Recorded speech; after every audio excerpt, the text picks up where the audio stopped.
Itu yang saya maksudkan, Nabi ni tak dapat ikut, tak apa, tiru pun jadi. Baitul Arab kata watashabbahu illam takunu mislahum inna tashabbuha bikirami falahun.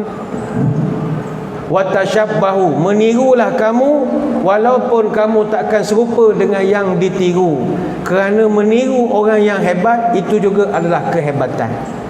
Nabi tak makan nasi, kita makan nasi, silakan, tapi tiru cara Nabi makan.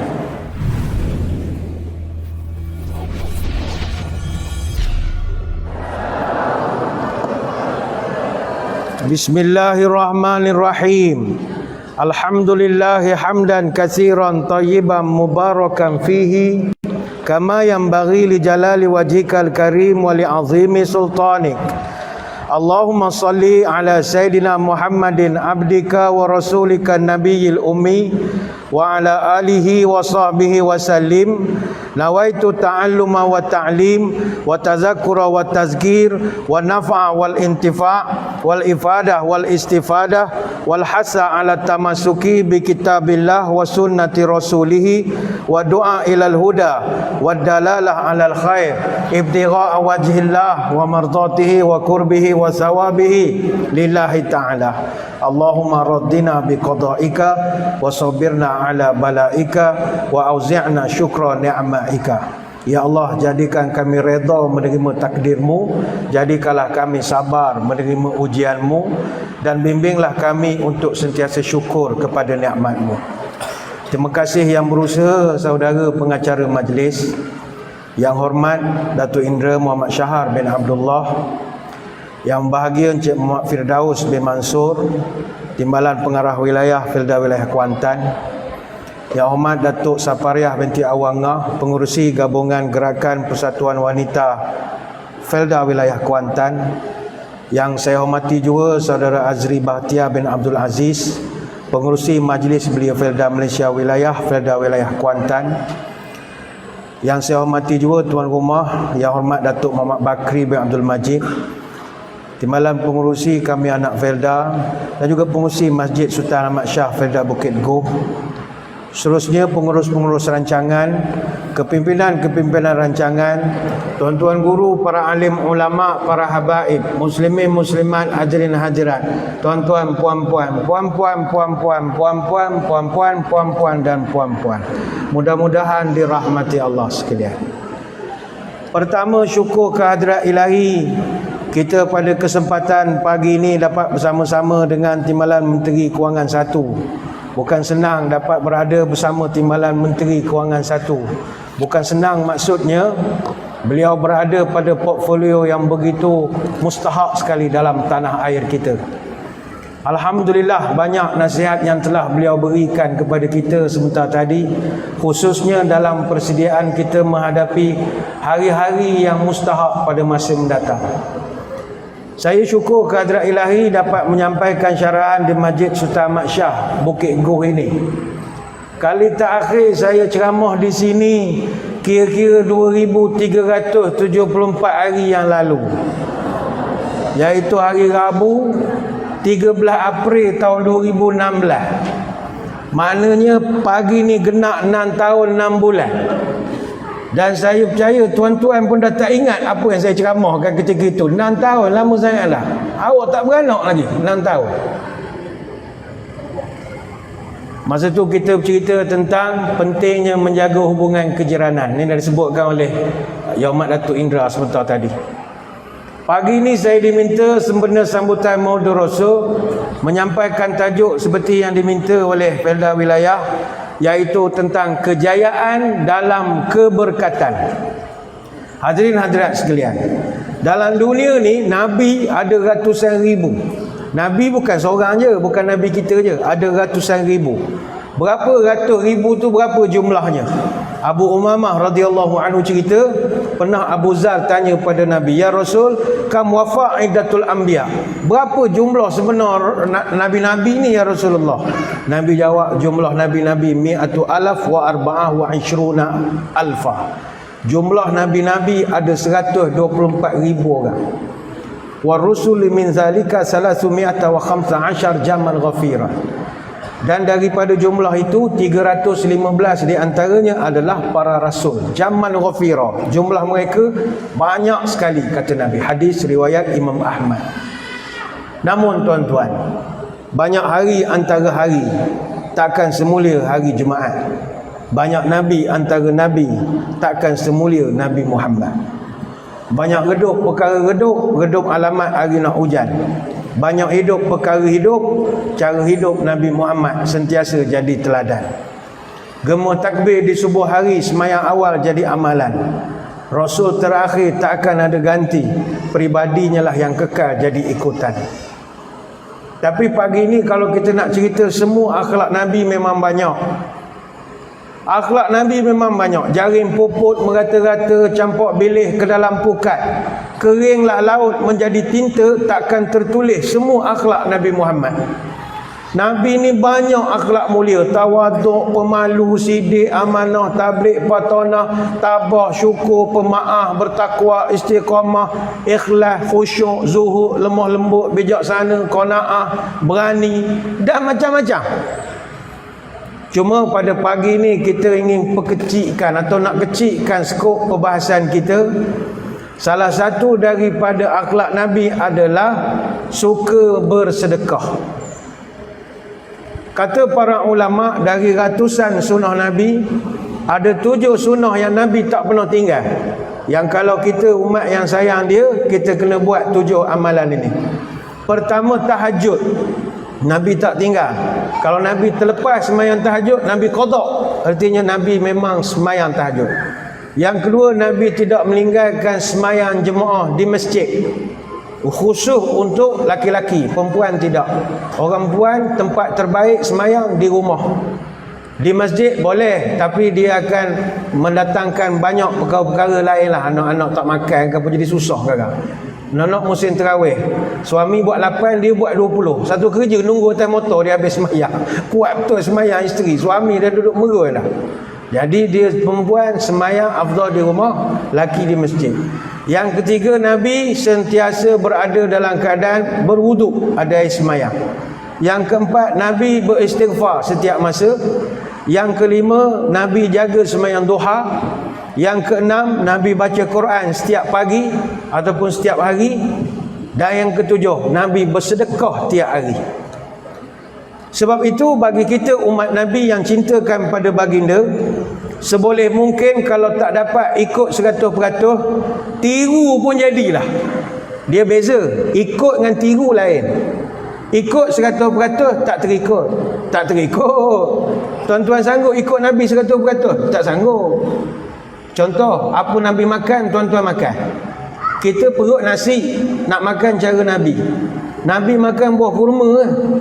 Tuan-tuan sanggup makan buah kurma hari-hari? Tak sanggup. Tak sanggup. Kurma ni kalau Nabi, dia suka makan kurma ajwa. Kurma ajwa Nabi suruh makan sehari 6 biji. Siapa makan 6 biji kurma ajwa sehari, orang tu akan selamat pada kena sihir. Itu ada hadisnya.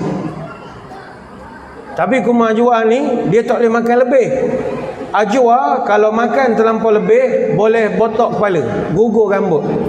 Apa sebab? 100 gram RM15 harga dia. Memang botok kepala beli. Baik itu yang berhormat mana-mana pun kalau sponsor buah kurma tak pernah bagi ajwa. Dengan YB tu botok sekali. Saya dulu Jabatan Agama di Pekan, Parlimen Pekan masa tu yang berhormat Tuan Seri Najib lah. Jadi dia bagi kurma semua Masjid Surau ni, Parlimen Pekan. Tapi tak pernah hayat dia bagi ajwa. Ajwa mahal. Sekotok tu kat 500. Sebab itu orang balik umrah semua bawa balik kurma ajwa. Tapi ada nak beri korang? Tak, dia sorok bawah katil. Tetamu datang dia bagi kurma bodoh-bodoh. Kurma ajwa tu beli di Madinah pun 100 lebih. Itu tara pegang janggut dah tu. Pegang janggut Pakistan tu dapatlah 120. Mahal. Ajwa. Jadi ada sunnah Nabi yang kita tak boleh ikut 100%. Tapi kita tiru sajalah. Maknanya Nabi makan kurma ajwa, kita makan nasi. Tiru cara Nabi makan. Nabi makan ajwa tangan kanan, kita makan tangan kanan. Nabi makan baca bismillah, kita baca bismillah. Meniru perbuatan. Sama juga pakaian, nak pakai jubah semua macam Arab, tak mampu kita kerja. Kita ada pakaian kerja, ada uniform kerja. Orang pergi ke laut ada pakaian ke laut dia. Orang nak menyelam ada pakaian menyelam dia. Kita tak dapat 100% nak ikut serban jubah tiap-tiap hari. Tapi tak dapat ikut, tak apa, tiru. Tiru tak mana? Nabi tutup kepala, kita tutup kepala. Nabi tutup aurat, kita tutup aurat. Pakaian tak mustahak, yang penting jangan sombong. Pakai jubah serban tapi mulut tak ada insurans, tak guna juga. Biar pakai macam kita tapi tawaduk. Itu mustahak. Itu yang saya maksudkan, Nabi ni tak dapat ikut, tak apa, tiru pun jadi. Baitul Arab kata watashabbahu illam takunu mislahum inna tashabbuha bi kirami falahun. Watashabbahu, menirulah kamu walaupun kamu takkan serupa dengan yang ditiru, kerana meniru orang yang hebat itu juga adalah kehebatan. Nabi tak makan nasi, kita makan nasi, silakan, tapi tiru cara Nabi makan. Jangan mentang-mentang dapat duit banyak makan western, tak nak nyuak tangan kanan. Kan orang kita mengada-ngada duit lebih sikit makan western, tak makan nasi. Western order chicken chop, oh tak mudah lah. Bila makan western nyuak tangan kiri, ngada-ngada pisau tangan kanan, gerpu tangan kiri, terangkat-rangkat tangan motor ni, wah tak nyuak tangan kiri. Apa masalah? Tak boleh ustaz, ni protokol. Tak ada protokol. Sunnah Nabi kanan, makan tangan kanan. Itu caranya. Dulu orang Bukit Go time tengah banyak duit, saya dengar cerita lah, western semua katanya. Wah tak mudah lah. Cakap orang putih tak berhenti tapi makan western.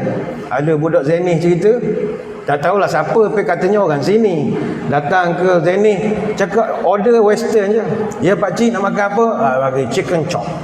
Chicken chop. Pakcik seorang lagi makan apa? Bagi saya chicken chop tapi tak nak ayam, tukar kambing. Budak tu garu kepala. Rupanya lencok. Tapi tak apalah, tak pandai cakap orang putih, duit berkepuk, wallet atas meja, tak boleh duduk pun. Beg duit ni atas meja. Tuan-tuan beg duit atas seluar, dalam seluar je sekarang. Punya tak ada duit, boleh duduk ke? Dia Allah kata, sakit punggung, duit tebal. Itu cerita dulu lah, cerita dulu ya. Silakan nak makan western ke, nak makan nasi ke, makan patin ke, makan apa saja, tiru cara Nabi makan.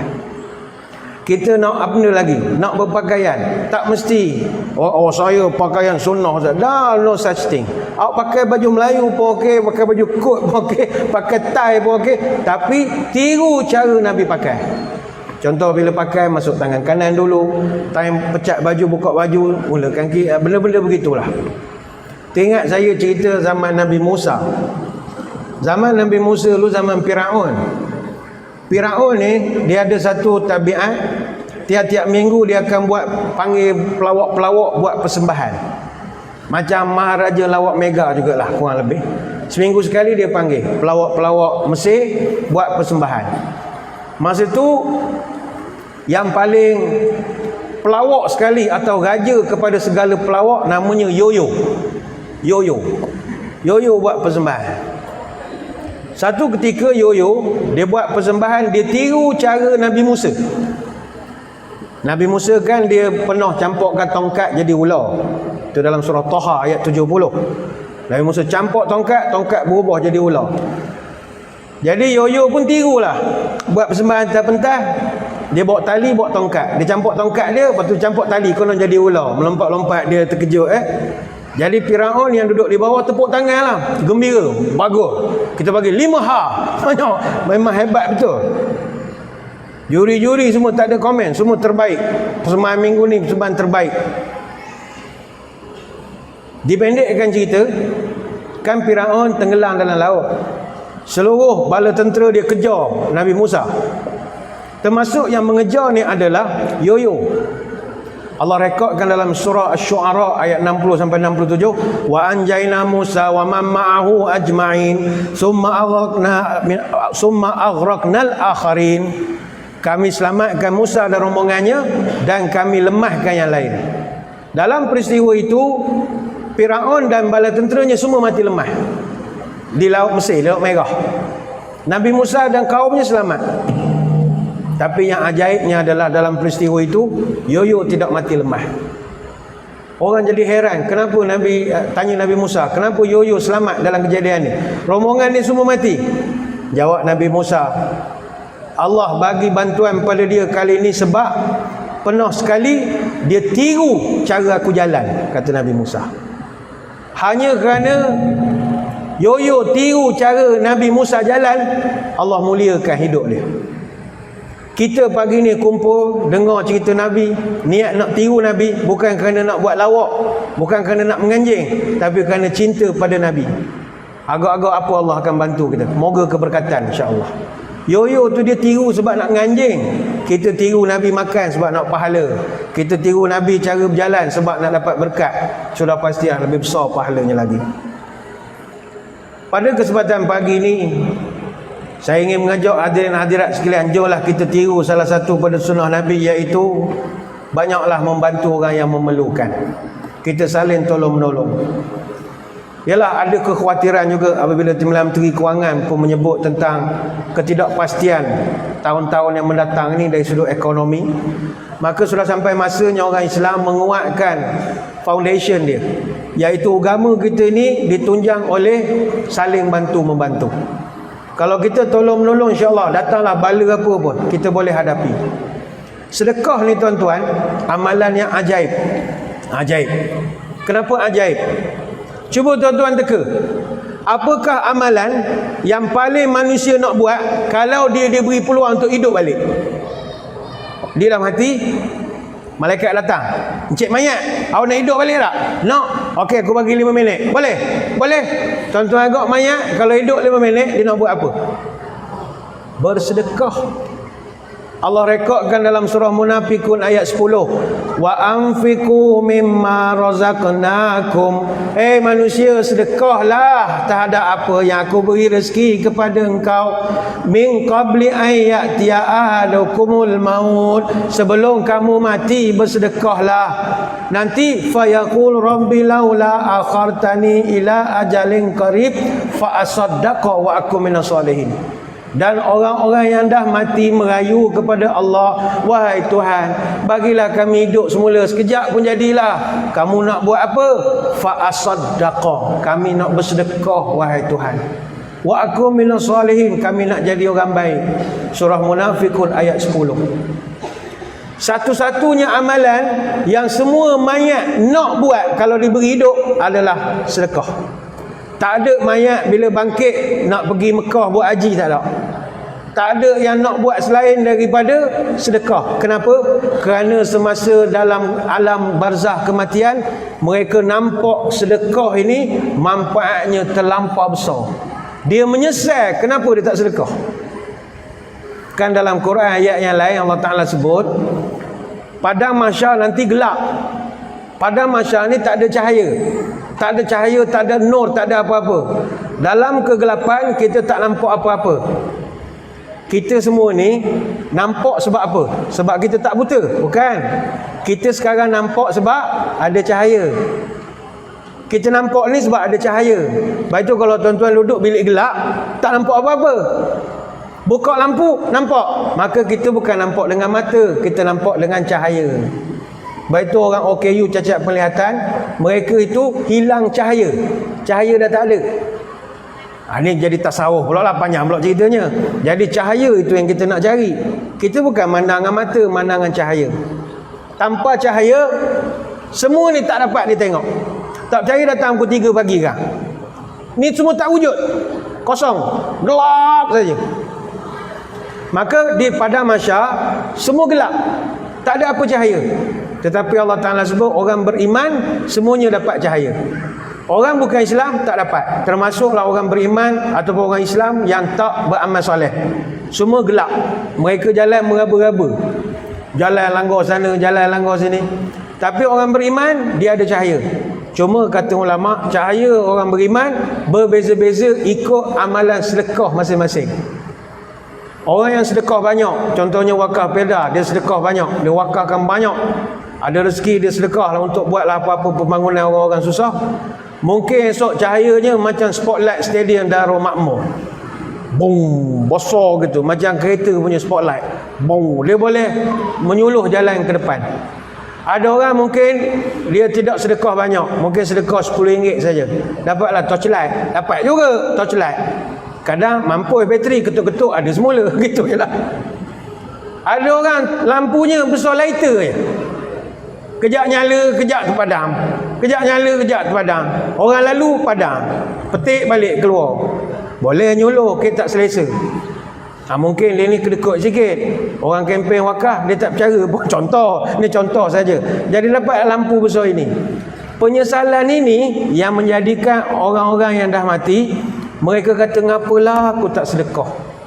Bodohnya aku ketika itu. Jadi inilah amalan yang sangat ajaib, bersedekah. Orang bersedekah ini, dia memadamkan segala kemurkaan Allah. Apa saja yang Allah murka, bagus. Bagi saya, tajuk kita pada pagi ini berkenaan tentang keberkatan ini, kejayaan dalam keberkatan ini, tajuk yang bagus. Jarang Maulidul Rasul kita mengajak muslimin muslimat untuk berinfak, jarang. Sebab kita cerita tentang wakaf, sedekah, ini pelaburan kita masa depan. Alam yang satu lagi.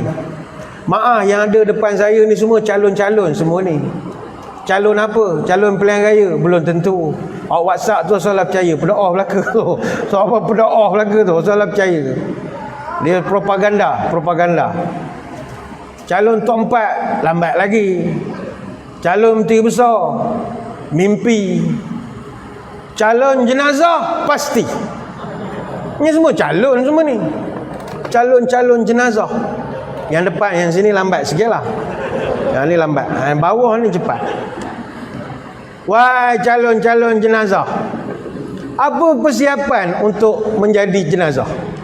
Apa preparation kita untuk jadi nama kita tukar kepada Allah Yarham dan Allah Yarhamah? Dalam umur kita sekarang, berapa banyak WhatsApp kita terima kawan-kawan meninggal? Sama sekolah, sama sekampung, seorang-seorang meninggal. Sakit jantung ada, meninggal lepas makan ada, meninggal lepas joget ada, macam-macam pesen meninggal. Meninggal tukar kayu bersikai ada, macam-macam pesen. Hidup cuma tunggu giliran saja. Hari ni baca WhatsApp orang, esok lusa orang baca WhatsApp tentang kita. Maka apa persiapan kita? Baik itu Nabi sebut, sahabat tanya, ya Rasul, ayu mu'minina aqyas? Siapakah orang beriman paling cerdik sekali? Kata Nabi, orang beriman paling cerdik, aksaruhum lil mauti zikron, orang yang paling banyak ingat mati. Sahabat tanya, ada tak lebih cerdik pada tu? Ada. Wa ahsanuhum lima ba'dahu isti'dadan ulaikal aqyas. Ingat mati itu cerdik dah, tapi kalau buat persiapan untuk mati, itu lebih cerdik, kata Nabi. Hadis riwayat Ibnu Majah. Apa sebab persiapan mustahak? Kalau sekadar ingat, semua orang ingat. Tuan-tuan nak datang ke masjid, melintas jalan, pandang kiri kanan, sebab ingat mati. Kalau melintas-melintas langgar dia mak rempit, meninggal kita. Jadi kita ingat mati. Saya dulu ada orang tanya hukum, Ustaz, apa hukum dengar radio? Wah, luas soalan ni, apa payahlah jawab, tengok radio lah. Saya suka klasik nasional, Ustaz. Klasik nasional. Dia kata, saya kalau dengar klasik nasional, Ustaz, selalu ingat kematian. Kata, abang jarang dengar. Biasa orang dengar radio IKIM, dengar ingat mati. Abang dengar klasik nasional ingat mati. Saya ingat mati. Ngapa pula?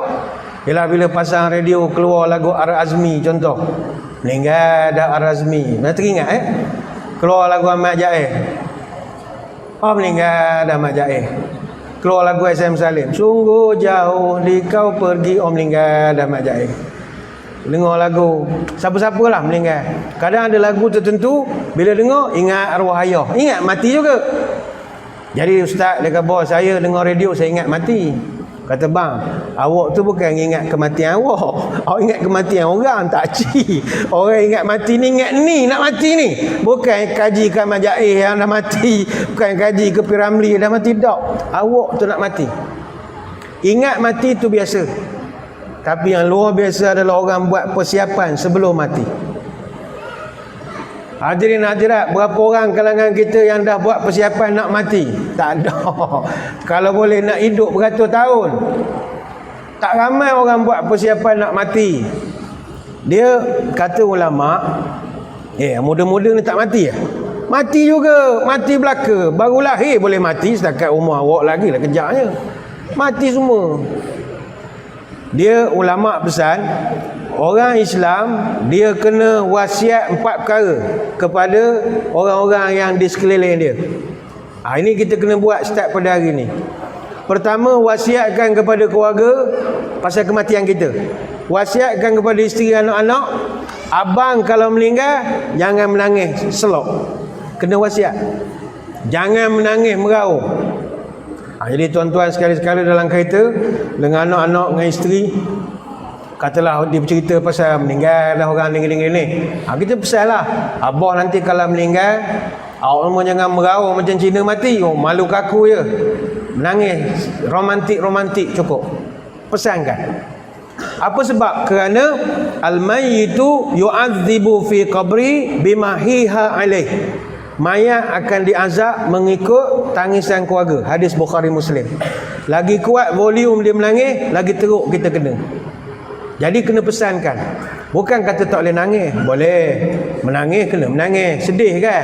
Baru pagi minum air, tengah hari meninggal. Mau tak sedih? Baru pagi Mauludul Rasul, malah akan mati. Sedih. Nangislah. Tapi jangan itu yang berdosa. Pesankan pada isteri. Sebab kita kan mati mengejut kita sekarang. Zaman kuat mengeteh ni mati mengejut je ramai. Dia kalau penganut agama lain, makin kuat menangis makin bagus. Saya orang Maran, saya di Maran. Kami dulu sekolah agama Maran. Sekolah agama Maran ni Buah Bukit, SMUM, Sekolah Menengah Agama Maran. Selekoh maut untuk manusia ke bawah tu. Kona libat. Sekolah dulu orang bila meninggal panggil budak sekolah Arab semayang. Dulu lah, saya tak tahu sekarang. Dulu kalau panggil budak sekolah, budak asrama, pergi semayang jenazah, habis semayang dapat RM2. Suka. Jadi biasa di dalam seminggu mesti ada 2-3 kematian lah. Dapat RM6 seminggu. Itu sudah bagus, tak payah gila kan. RM6 seminggu. Suka. Tapi zaman tu tak ada orang nasihat pasal kewangan. Pergi main game je lah, tak ada kerja. Pergi main game je. Pergi pekan sehari, itu je lah. Tiba-tiba ada kawan saya di Bandar Maran, dia meniaga kedai runcit Cina. Dia pun kata, Tok Kir aku meninggal. Kenal lah, Tok Kir dia selalu duduk di kaunter. Tok Kir dia jaga teh Milo. Dulu kaunter kedai runcit tak ada key-in ni. Dia pakai teh Milo, dia tarik turun. Melambok duit dalam tu. Dia lepas naik balik. Tok Kir dia pegang meninggal lah. Kata kau datang rumah aku, kau menangis je, nanti dapat upah. Saya tanya, ada baca niat apa-apa ke? Macam nawaitu sama rodin ke apa? Tak ada. Dia kata, orang menangis. Awak sampai, nangis. Okey lah. Dia suruh pakai baju guni. Saya pun pakai lah baju guni. Tutup dengan kepala sekali. Menangis sekarang. Okey. Menangis. 3-4 orang menangis. Menangis selok ni. Mati lah. Sudah mati. Habis buat persembahan menangis, saya dapat RM5. Wah, saya kata ni sudah bagus. Semayang jenazah dah lah RM2. Ambil air semayang lagi. Leceh betul ya. Semayang Cina, bukan semayang, nangis ke Tok Kir dia dapat RM5. Saya pun tukarlah carrier. Jadi tukar nangis Cina mati. Sampai di tempat juga buat kerjaan gitu. Halal agak tak tahulah, tak kaji. Zaman dulu tak semayang pun nangis Saya tanya kawan saya, apa pasal Cina mati you mesti menangis kuat-kuat? Dia kata, bila kita punya family nangis kuat, nanti Tuhan bagi Tok Kir kita masuk surga cepat. Dia kata apa saya pula? Bising bangau. Dia kata memekak betul lah keluarga engkau ni. Masuk juga lah. Lagi tak bagi ni kali memekak ramai-ramai. Jadi bagi masuk. Mula sabar juga. Tapi ajaran kita tak boleh lah. Tuan-tuan jangan wasiat kau nangis kuat-kuat aku masuk surga lah. Tak ada. Kau lambat masuk surga ada. Jadi kita kena pesan pada anak-anak, abah meninggal, kau jangan menangis kuat sangat. beres abah. Pertama kena wasiat tu. Yang kedua kena wasiat, abah meninggal semayang jangan kurang 40 orang. Itu kena pesan. Budak-budak ni kalau tak pesan, dia buat bodoh, dia semayang 3 orang je esok, kita esok. Tak boleh. Bawa ke masjid misalnya, waktu ni orang kerja, tak ada orang, kita semayang je lah berdua. Jangan, tunggulah sekejap. Telefon tok 4, telefon berfungsi mana-mana, insya-Allah adalah bawa ambil budak tahfiz ke apa. Jangan kurang 40 orang. Apa sebab? Kerana Nabi pesan, ma min rajulin muslimin yamutu fayaqulu ala janazatihi 40 rajulan la yusyrikuna billahi syai'a illa syafa'ahumullahu fih. Mana-mana orang Islam yang mati, jenazahnya disemayangkan oleh 40 orang, dapat syafaatlah mayat itu. Hadis riwayat Muslim. Jadi jangan kurang. Kalau lebih banyak lagi bagus. Lagi bagus. Sebab ada hadis sebut 100 orang dapat syafaat. Maknanya minimum 40, jangan kurang. Jangan kurang. Sebab itu kita yang terbaik meninggal, biarlah meninggal di Mekah. Di Mekah ni yang semayangkan kita ribuan orang. Ribuan orang. Makin ramai orang semayangkan kita, makin banyak syafaat. Jadi pesan pada anak-anak kita ni, khususnya yang akan uruskan jenazah kita, abah kalau mati, kau cari orang semayang jangan kurang 40. Cari. Itu kena wasiat. Kalau tak, esok dia tak tahu. Yang ketiga kita kena wasiatkan adalah kubur, nak kubur mana. Kena wasiat. Kalau tak, esok orang pening nak tanam di mana. Dia ada setengah orang ni, dia macam dalam hati dia tu masih di kampung. Walaupun dia dah duduk di Bukit Goh ni dah berpuluh tahun lah, tapi dia masih lagi dalam hati dengan keluarganya di Kedah masalahnya. Tak ada masalah. Kita di Kedah ada kubur mak kita, ayah kita, adik-beradik kita. Jadi ada setengah orang dia nak kubur di kampung dia juga. Saya tak tahu kenapa dia nak sekali. Agak dia bayar alang kubur ni boleh mengetih agak duduk borak. Warna gaya duduk Bukit Goh sedap ke? Dia ingat boleh borak agak. Tak apalah dia nak duduk dekat-dekat. Tapi kalau kubur dah lama ni, sayuk dah duduk jauh. Mak sana, ayah sini, kubur makin ramai orang mati. Dia eloknya pesan pada anak cucu kita atau isteri kita, ke bumi je kat mana kita meninggal. Selesai masalah. Mana yang abang kalau meninggal dekat Sydney, kebetulan kita cuti di Australia, you know. Kalau meninggal di Australia, ke bumi je lah dekat Australia. Sen gitu je. Tak ada nak nyusah keluarga, nak membuang darah, membuang organ, bawa balik. Belanja besar pula lagi. Kalau mati Mekah lagi lah orang tanah di Mekahnya. Jadi molek pesan je ke anak cucu, abah meninggal, ke bumi lah mana mati. Meninggal di Amerika, ke bumi di Amerika.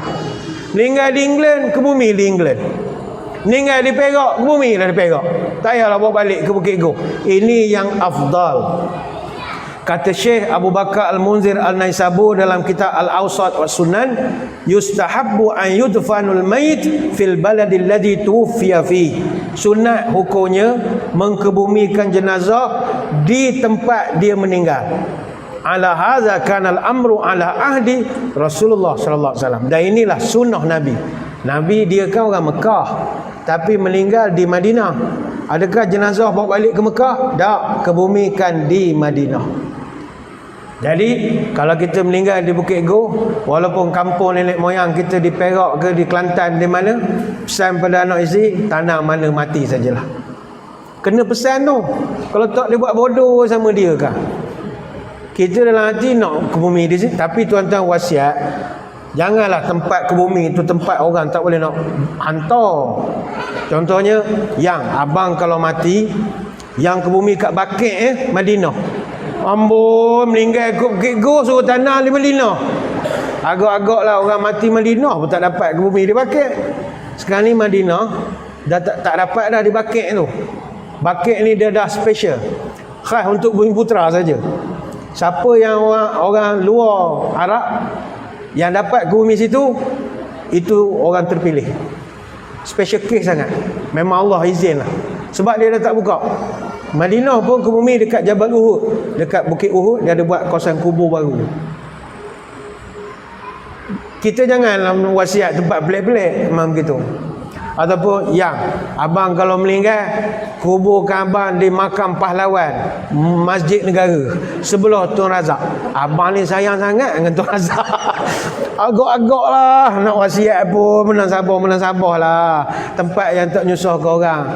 Kalau setakat yang abang kalau meninggal nak Bukit Ubi ya, tak nak Setali jauh. Atas lah, Setali dengan Bukit Ubi tak jauh. Ni esok saya tak tahu jadi ke dok projek pusara negeri. Wallahualam, tak lama tak duduk ibu pejabat, tak tahu cerita. Kita nak buat kubur baru kata 50 ekar kot katanya.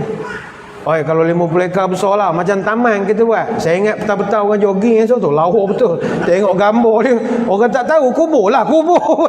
Lawa sangat. Dia tiru Datuk Indra, dia tiru ni Raudhah Sakinah yang Jawi buat. Lawa rumput kapek, ada bunga-bunga.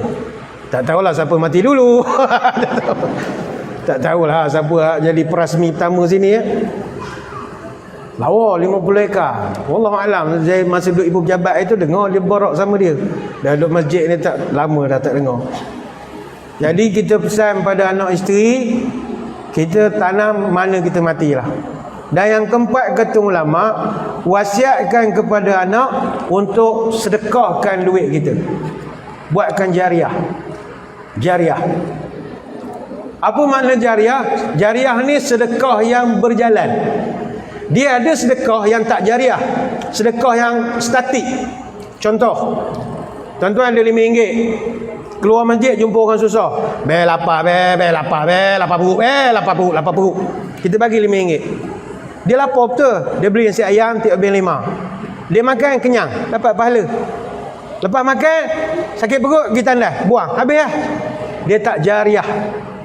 Sedekah jariah ni apa? Contoh, buat masjid. Buat masjid dan manfaatnya bertahun-tahun tak habis lagi. Macam masjid kita ini. Mungkin ada tuan-tuan di sini yang ada keluarkan jariah sikit. Walaupun asalnya peruntukan tu dah terima, tapi tambahan kemudian langsir, benda-benda ID, interior design, ada masa tak dalam peruntukan kita minta anak karya kita untuk bantu. Lagi tu jalan karya, dapatlah kita jariahnya. Contoh ni mungkin meja ni ada orang sponsor. Jadi selagi meja ni digunakan untuk ceramah apa semua, walaupun dah meninggal, pahala masih berjalan. Itu jariah nama dia. Mikrofon misalnya, dalam peruntukan tak masuk sekali mikrofon, tapi kita sponsor lah speaker, mikrofon, PA system. Selagi PA system digunakan, dapatlah kita apa nama jariah. Kami Masjid Negeri Datuk Indra dapat peruntukan. Masa tu zaman kerajaan lama dulu. Masa tu zaman Tuan Mahathir Perdana Menteri. Buat-buat surat lebih kurang dapat dari Datuk Seri Azmi Ali. Masa tu dia jadi awal ekonomi, jaga MITI. Jadi dapatlah peruntukan untuk buat PA system baru. PA system baru 400,000 kat setengah juta. Tapi bapak lah sedaknya, la ilaha illallah. Tuan-tuan kalau semayang Masjid Negeri, jangankan dengar bacaan imam, imam batuk pun sedap. Mana bila imam nak start kan,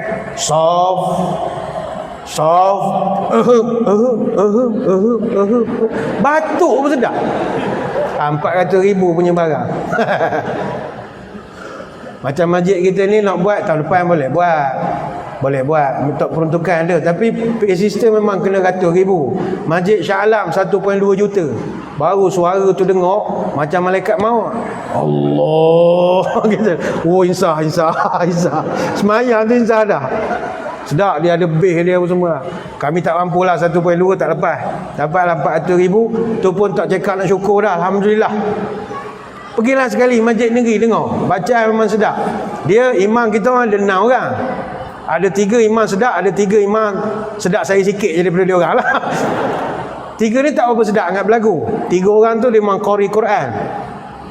Yang geng-geng qari ni, jangan kat semayang sebut Allah Akbar sedap lah.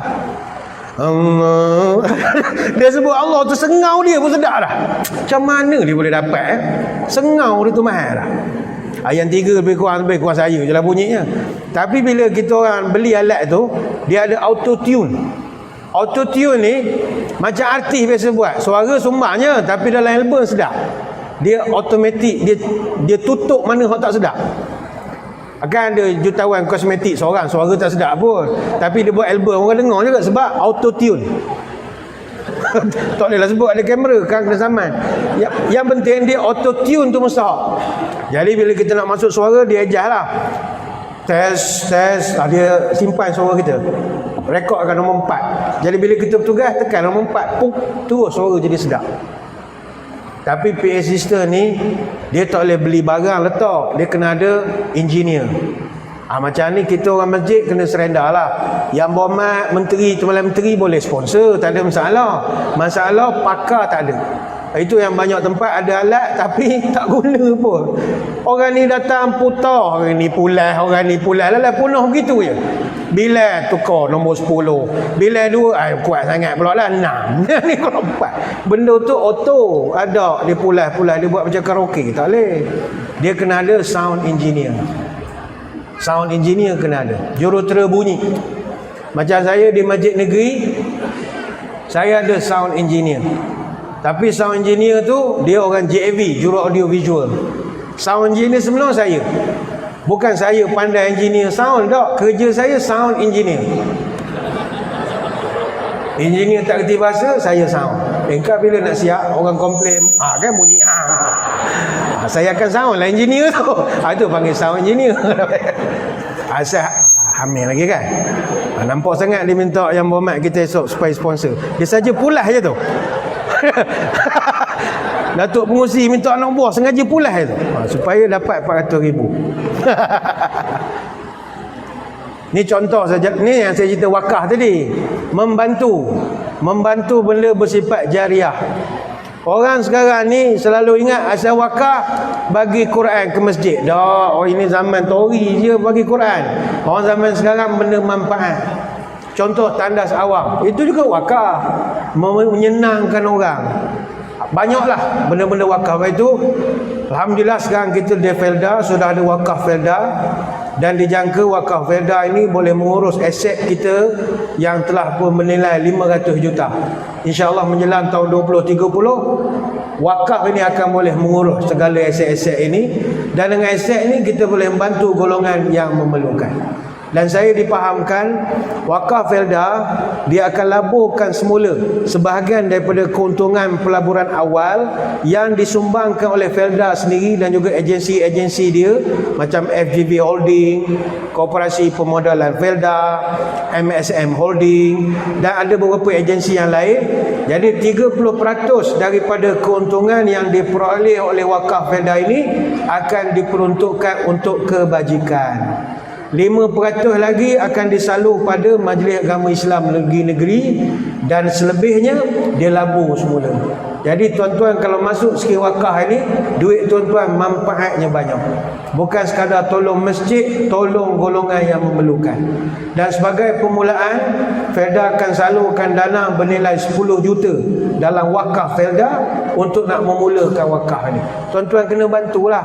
Ada kaunter di depan, jangan lupa tanya apa yang perlu, sumbanglah. Wallahualam, mungkin serendah RM5, RM10 kita boleh masuk. Dia akan kumpulkan dana tu nanti dia akan gunakan untuk membeli benda-benda yang bermanfaat. Macam contoh kalau wakaf, sekarang ni wakaf banyak dah orang buat. Yang negeri bawah Majlis Agama confirm lah ada wakafnya. Kalau sekarang ni PMB ada wakaf, banyak pihak buat wakaf. Tapi wakaf ni biasanya tumpu kepada pendidikan. Macam contoh wakaf Majlis Agama, dia tumpu kepada pembinaan asrama untuk pelajar-pelajar di luar negara. Bagi tuan-tuan yang pernah duduk belajar di luar negara, antara masalah utama kita duduk di negara orang adalah penginapan. Nak sewa mahal. Kalau duduk di UK ke di Cairo mana, belanja tinggi. Tapi nasib baiklah Majlis Agama misalnya, dia ada buat beli bangunan-bangunan di Bangunan Raya itu, dia buatnya asrama bagi orang duduk. Besar pahala. Dia sumbangan tak langsung. Wakaf Felda ni nanti dia akan salurkan bantuan pada pendidikan. Saya nak ajak tuan-tuan pagi ni ni cerita pencen kubur. Baik, kau teruk mikrofon. Jangan berhentilah, sabarlah sekejap. Nyak tu makin kurang. Sikit lagi. Dalam kitab Durratun Nasihin, ni nak bagi semangat ke tuan-tuan puan-puan masuk wakaf. Dalam kitab Durratun Nasihin ada satu kisah. Ni cerita di surga. Ada dua orang laki-laki, dia berebut nak masuk surga. Dia kata dia layak pertama. Orang ni kata, "Dok, bukan awak, saya. Bukan saya, awak." Bergaduh. Allah utuskan malaikat, selesaikan. Malaikat tanya, "Ya, apa masalah bergaduh-gaduh ni?" Jawab lelaki yang pertama, "Wahai malaikat, dalam ramai-ramai ni yang layak masuk surga lebih awal pada orang lain, saya lah. Kenapa pula awak? Saya dulu haji mabrur. Orang haji mabrur ni tak ada dosa. Jadi saya lebih layak pada orang lain." Malaikat tanya, "Tuan Haji tahu macam mana orang haji mabrur ni cepat masuk surga banding orang?" "Oh, begini tuan. Dulu saya masa nak pergi haji, pergi kursus haji, tabung haji buat 17 siri. Saya tak konten pun. Jadi penceramah tu pesan, buat haji elok-elok, dapatkan dana daripada sumber halal, belajar ilmu, taharah, fiqh macam-macam. Kemudian ketika kamu buat ibadat itu, jangan sombong, jangan ngata ke orang, jangan buat ona, jaga dalam ihram, dan yang paling mustahak, jangan ngata tabung haji." Itu paling mustahak. Syarat dah dapat mabrur, tidak mengata dan mengumpat tabung haji. Terutama bila bas tabung haji datang lambat semasa di Muzdalifah. Itu dalam silibus dia lah. Jadi kata Pak Haji ni, "Saya tuan, saya ikut semua. Dan alhamdulillah saya dapat haji mabrur. Hari ni saya nak claim." Malaikat kata, "Ginilah Pak Haji. Pak Haji dapat mabrur sebab pergi dengar ceramah kursus haji kan? Boleh tak saya cadang kita bagi penceramah tabung haji tu dulu masuk?" Kenapa pula dia? Kerana dia lah Pak Cik jadi semangat. Kalau dia tak bagi semangat, Pak Cik buat haji bodoh sajalah. Haji nak motor begitu ya, janji haji sudah. Tapi kerana dia bagi semangat, Pak Cik jadi semangat, betul tak? "Oh ya, tak ya juga." "Okeylah Encik Malaikat, saya setujulah." Ustaz tabung haji tu masuk dulu. Baru masuk. Tanya lelaki yang kedua, Mamat, bapa mu bergaduh orang tua?" Mamat ni jawab, "Cik Malaikat, saya dulu mati syahid fisabilillah. Patut orang mati syahid masuk dulu." Malaikat tanya, "Ente tahu di mana mati syahid masuk dulu?" Dia pun ceritalah, "Saya dengar ceramah gini-gini." Malaikat kata, "Boleh tak kita bagi penceramah tu dulu masuk?" Akhirnya sepakat, okeylah, kita bagi ustaz-ustaz dulu masuk lah. Para alim ulama, asatizah, tok guru pondok apa semua masuk dulu, kerana mereka menyebabkan orang jadi baik. Tiba-tiba di kalangan orang-orang alim ni, mereka tak nak masuk dulu. Mereka kata, "Melah masuk dulu ustaz-ustaz sekalian." Jawab alim-alim ni, "Minta maaf Cik Malaikat, kami akui di tangan kami lah ramai orang jadi baik, ramai orang hak jahil jadi ilmu, orang jahat jadi nak beramal. Tapi kami kena akui, kami ni jadi alim sebab dulu ada yang membantu kami. Kami dulu susah tuan, duduk di kampung, mak ayah susah, tapi adalah satu wakaf bantu kami untuk menyambung pelajaran. Kami dapat pergi ke Mesir. Di Mesir pun tiket semua wakaf ni bagi. Wakaf Pelda nama ini contoh sajalah. Wakaf Pelda bagi. Tiket kapal terbang cukup bagi. Duit belanja poket pun ada. Kami pergi ke Cairo belajar agama. 4 tahun kami tak payah cari sewa rumah dengan orang Arab. Kami duduk rumah yang dibeli bangunan oleh majlis agama, orang wakaf juga. Kami belajar tenang 4 tahun. Yuran orang bayar, duit poket ada. Habis 4 tahun kami mengaji, balik ke tanah air, kami mengajar masjid surau. Hasil daripada mengajar lah orang jadi baik. Jadi kami ini boleh jadi alim kerana ada orang-orang yang membantu. Maka apa kata malaikat? Mana dia dulu orang-orang yang dulu membantu anak-anak ni belajar? Silakan kamu masuk surga lebih cepat daripada orang lain. Tuan-tuan yang mengeluarkan belanja bantu orang masuk surga lebih cepat daripada orang alim, masuk surga lebih cepat daripada haji mabrur, lebih cepat daripada orang mati syahid. Apa sebab? Kerana duit tuan-tuan puan-puan telah menyebabkan ramai orang jadi orang alim. Orang alim tu pula membentuk pula orang jadi orang haji mabrur, orang mati syahid dan macam-macam. Dia panggil multiplier effect. Contoh, kita bagi satu budak. Budak main sini, nampak dia pakai baju Melayu sampai merah. Walaupun nampak dia kecil lagi, kita jaga dia, beri dia duit.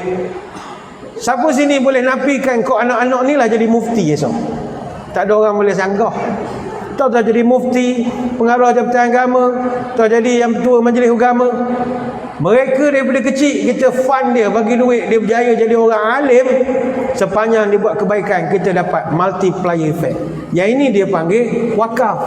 Wakaf ni berterusan. Beri makan, habis lah. Ni bukan tak bagi pergi makan, sudahlah. Kalau tak ada dah orang buat jamuan makan. Makan kena buat Maulidul Rasul, wajib makan. Ceramah sunat je. Makan wajib. Buat maulud dengan mulut dekat-dekat bunyi, tak boleh, tak ada. Tapi dia tak boleh lawan wakaf. Jadi marilah kita sama-sama pergi ke kaunter wakaf nanti tanya, "Cik, apa yang saya boleh bantu? Apa yang saya boleh bantu?" Serendah berapa? RM5, RM10, kita masuklah. Nanti bila dana dah cukup, tahun depan walau susah apa pun yang kita akan hadapi kewangan ekonomi, insya-Allah instrumen zakat, wakaf boleh support lagi, insya-Allah. Insya-Allah. Kalau kita bantu, kalau tak bantu habislah. Dia tuan-tuan puan-puan sekalian, baitulah Nabi sallallahu alaihi wasallam, dia pesan pada kita, jadikanlah amalan bersedekah, berwakaf, berzakat ini sebagai amalan terakhir sebelum mati. Kalau engkau buat, engkau masuk surga, kata Nabi. Wa man tasaddaqa bi sadaqatin khutima lahu biha dakhala jannah. Siapa yang sedekah adalah amalan dia paling lah, kemudian dia mati, maka ini orang masuk surga, kata Nabi. Hadis riwayat Ahmad. Contoh, tuan-tuan pergi kat wakaf, okey, saya setuju isi borang, saya komit lah untuk bayar potongan gaji ke apa tak kira lah. Saya bayar RM50 masuk. Kita pun turun pada jalan, meninggal, sakit jantung, meninggal. Amalan terakhir adalah berwakaf ataupun bersedekah. Tuan-tuan mati, masuk surga. Nak tidur pun sama. Sebelum tidur, aku ni kan kok meninggal pukul 2-3 pagi ni kan, saya betul makan lepas isyak tadi. Sudahlah. Tak apalah. Pertama, kalau aku mati malam ni, malam Jumaat. Yang kedua, aku mati, sedekah dulu. Buka handphone, cari dalam Facebook mana masjid surau memerlukan dana, transfer saja, bank in, pup, RM10. RM10 kan, banyak kan, RM10 dulu, pup. Tapi hari-hari sedekah RM10 lah, RM10. Takdir kita sedekah, tidur, pup, meninggal, masuk surga. Ni bukan kita sebut, Nabi SAW sebut, siapa jadikan sedekah amalan terakhir, orang ni akan masuk surga. Baik itu, pernah satu ketika Junaid Al-Baghdadi rahimahullah, orang tanya kepada dia, "Wahai Junaid, macam mana ada orang, dia ni ilmu agama tak tinggi, amal ibadat tak banyak, tapi mati mulia, mati malam Jumaat, mati hari Jumaat, orang semayang jenazahnya ribuan orang. Apa rahsia?" Jawab Junaid begini, "Arba'un turfa'al abdu ila a'la darajat wa in qilla ilmu wa amalu." 4 amalan kalau engkau buat, engkau akan mati mulia. Pertama, al-hilmu wat tawaddu' was sakha wa husnul khuluq. Nombor 1, lemah lembut, sopan santun. Sopan santun. Yang kedua, tawaddu', jangan sombong. Yang ketiga, sakha, suka sedekah. Dan yang keempat, husnul khuluq, berakhlak mulia. Hadirin hadirat sekalian, buat akhirnya, sebelum kita berpisah, ingin saya tinggalkan tuan-tuan dengan satu kisah yang pernah berlaku di zaman Nabi Sulaiman AS. Zaman Nabi Sulaiman dulu, dia minta supaya semua rakyat jelata bantu dana pembinaan negara. Ini kerajaan kena ambil cara ini, iaitu walaupun Nabi Sulaiman ni kaya, dia tak ajar spoon feeding pada rakyat dia. Dia tak ajar bagi duit dari segi rakyat kena nyumbang juga untuk negara. You kena sumbang. Macam kita panggil cukai ke apalah. Awak mesti nyumbang. Awak tak boleh kena suap sama. Awak mesti you get what you pay lah. Ada return of investmentnya. Jadi setiap rakyat zaman Nabi Sulaiman menyumbang untuk ekonomi negara. Dia panggil mobilisasi dana. Jadi dalam riwayat sebut, semua rakyat Nabi Sulaiman datang ke istana bawa sumbangan. Kan Nabi Sulaiman ni rakyat dia bukan manusia je, termasuklah haiwan. Jadi diriwayatkan datanglah gajah. Gajah datang bawa sumbangan. Apa sumbangan gajah? Kerbau. Kerbau pun datang juga bawa kambing. Kambing datang bawa ayam. Ayam datang bawa belalang. Belalang datang bawa semut. Sumbangan dia. Mereka pun beratur depan Nabi Sulaiman. Kebetulan gajah dia duduk sebelah belalang. Gajah kan bawa kerbau, belalang kan bawa semut.